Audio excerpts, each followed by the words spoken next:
อ๋อค่ะมาส่งค่ะเนาะไดโกโอเซที่อยู่ใน Facebook หรือว่าในโลกโซเชียลออนไลน์หมดเดียวนี่ค่ะเนาะขอบนั้นแน่ๆย้อนฝากถึงกูโก้อย่าไปลืมปันแห้งค่ะเนาะข่าววิจัยทุนเจาะอยู่ในเมืองเชียงใหม่ค่ะเมืองไทยค่ะตีเฮ็ดเกษตรค่ะเนาะพี่น้องไต้เอาอย่าไปลืมใจกดไลค์กดแชร์ปานก่อนเนาะเพราะว่าเผื่อใครสายพันธุ์หรือว่าเจอพันธุ์ค่ะเนาะเจอพันธุ์อะโวคาโดค่ะเนาะ หรือว่าต้นโทปาดค่ะเนาะอันนี้ก็อย่าไปลืมจอยกดไลค์กดแชร์ปันแห้งครับใจทุนโจค่ะเนาะกอบนั้นเลยแหน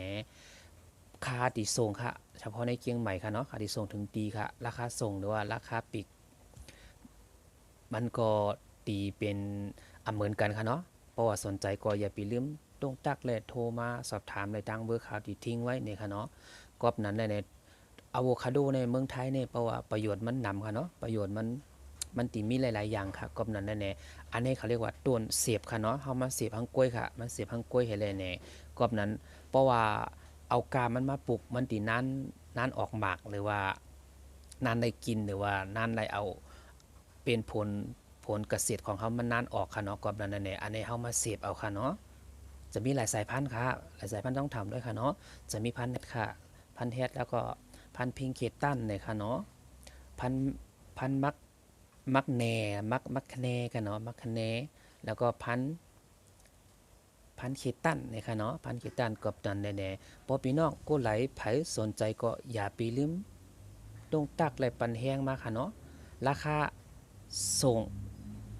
ราคาปิกกับราคาส่งก็เตรียมเหมือนกันเนี่ยค่ะเนาะเพราะว่าใครปันแห้งครับพิจารณาจอเนี่ยก็อย่าไปลืมกดไลค์กดแชร์ปันเสียมกันเนี่ยต้องตักมาค่ะค่ะที่ทิ้งเบอร์ต่ตังต่างไหนเนี่ยค่ะเนาะเพราะว่าพี่น้องไต้เฮาอยู่ในเกียงใหม่เสียมบะในจังหวัดเชียงใหม่ค่ะเนาะค่าที่ส่งถึงตีค่ะแต่ว่าพอต่างจังหวัดที่ก่อนเนี่ยค่าที่พิจารณาค่ะเนาะเพราะว่าสนใจเนี่ยก็โดนมันกะหือให้หือส่งกันที่ขายกันเนี่ยก็สอบถามมาดังเฟซขาวและดังเมสเซนเจอร์เสียมกาดังเบอร์โทรที่ขาวทิ้งไว้ค่ะเนาะอันนี้ขาวเสียบเอาของก้อยค่ะเนาะเอาเสียบเอาของก้อยค่ะพันมันก็ส่วนใหญ่ไปตีมมาดังเวียดนามเนี่ยค่ะเนาะเพราะว่า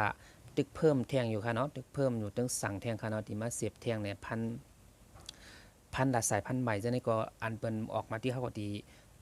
มาบอกในพี่น้องเขาค่ะเนาะเพราะว่าสนใจเนี่ยก็อย่าไปลืมต้องตักเสียมกาเนี่ยก็สอบถามเลยค่ะใครไล่หลายต้นเป็นร้อยเนี่ยเป็นพันเนี่ย30-40เนี่ยเพราะในเกี้ยงใบคาที่ส่งค่ะเนาะเพราะว่าที่ขายปีกร้านคาที่อยู่ดีกับต้นพะยอมค่ะเนาะพอไข่หันก็พอเวมาตั้งกับต้นพะยอมเมืองเชียงใหม่เนี่ยก็อย่าไปลืมเข้ามาสอบถามในตรงตักค่ะเนาะค่ะเดี๋ยวมาไว้หน้าร้านค่ะราคาปีกค่ะที่ขายที่ร้านค่ะเนาะราคาส่งต่างหากนะคะเนาะมาส่งค่ะ